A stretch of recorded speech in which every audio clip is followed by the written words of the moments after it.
August the 8th, 2024. Guys, you're looking at a still shot from a video from Military Summary.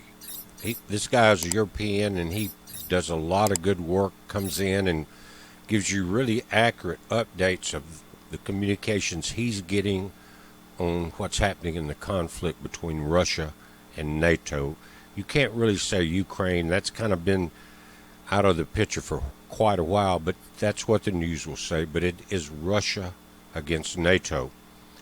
And it's been all over the news today, especially mainstream. But Ukraine is here in the yellow, and Russia's here in the gray on the red side.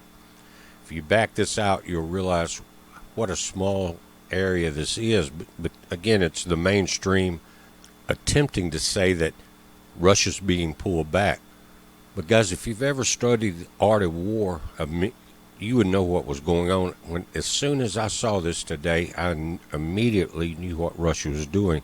We're seeing a major push from NATO, all the countries, to push troops and armaments, tanks, missiles, rockets, whatever, air defense, and jets into the area.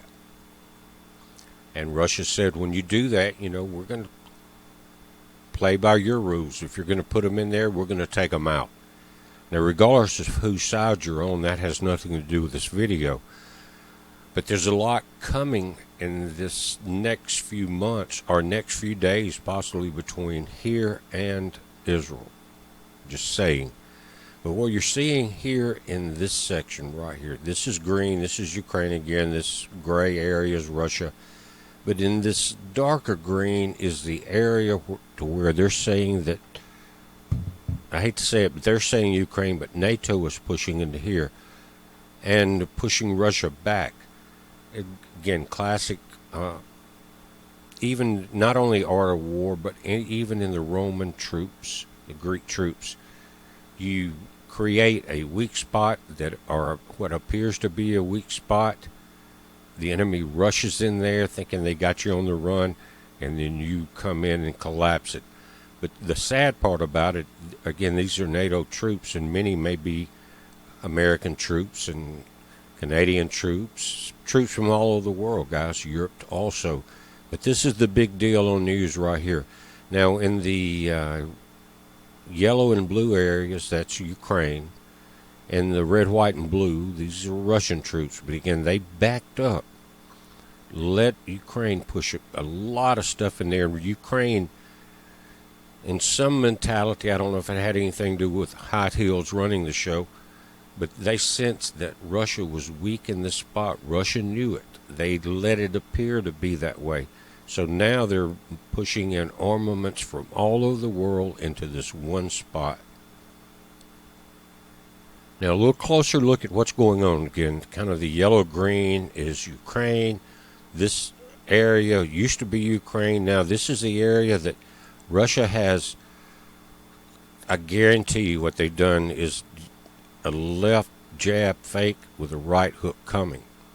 This time on a major scale, because they're saying in the title here, the heat, Ukrainian offensive continues. The Russian front is collapsing. Military summary for today. Now, I'm not saying that military summary is pro either way, but that's just the narrative that's being pushed by mainstream. And I knew what was coming as soon as it happened. Pull back, let NATO pull all the kind of arms into this area, because Ukraine is basically begging for NATO and the rest of the world to pull in jets and missiles and troops and everything.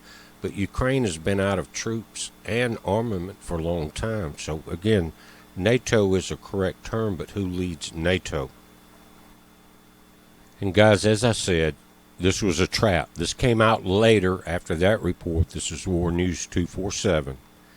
And the sad part about it is how many NATO troops were lost and how many were, of course, were U.S., Canadian. It doesn't matter. They're all human beings. And most of them are young people being pushed into a proxy war. And a lot of them are drafted.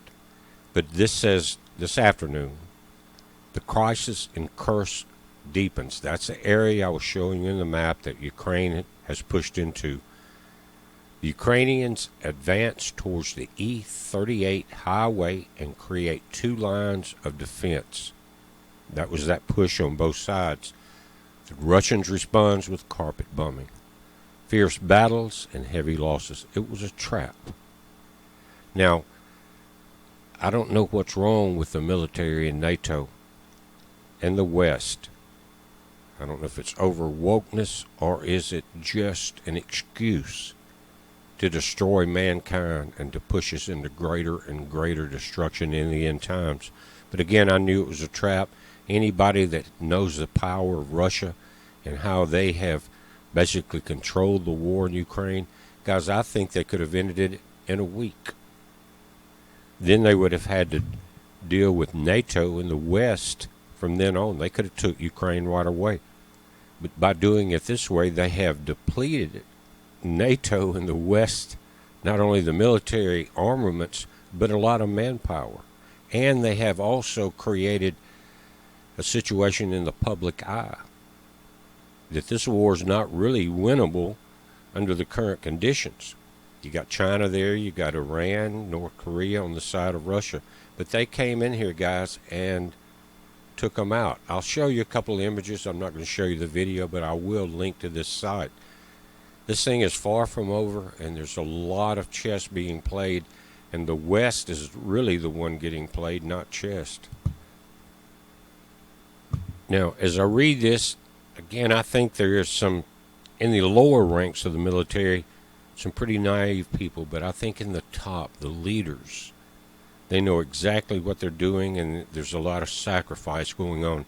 I want you to remember a point in history. I'm not going to mention any names, but I think it was in the Senate when a group on one side of the aisle wrapped up in African garb or big scarf, kneeled down.